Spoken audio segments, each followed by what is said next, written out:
Alright guys, sa mapagpalang araw sa inyong lahat, meron tayong isang reaction video. First aid sa pulikat o cramps. At ito ay isang ayon sa eksperto. Ang pulikat o muscle cramps ay biglaang paninigas ng laman at pagkatindi sa sakit nitong kapag naramdaman. Ano ba ang dahilan na lunas ng pulikat? Panoorin po natin guys.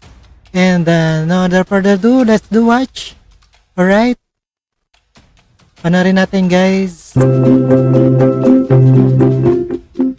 Ang pulikat o muscle cramps ay ang biglaang paninigas ng kalamnan.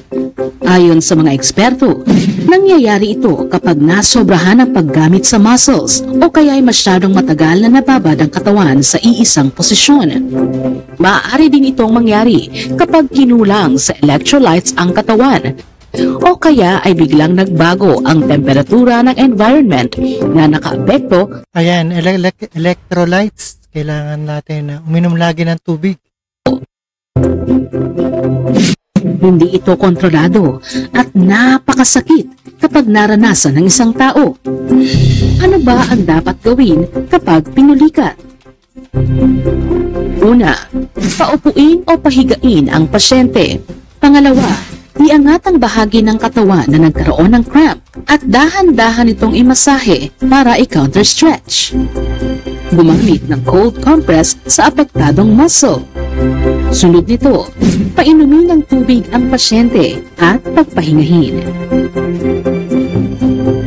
Mas mainam ring huwag munang gumalaw o gumawa ng anumang mabibigat na gawain matapos makaranas ng pulikat.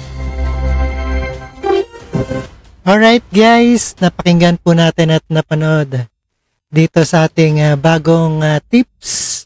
Nagkapulikat na ba kayo? Ito ang first aid sa pulikat at marami tayong natutunan dito kay Rob Trip. Ayan, Rob Trip TV. And no other further ado, salamat sa inyong lahat. And keep safe and healthy. And peace out sa inyong lahat. Alright guys, thank you. Alright, thank you guys.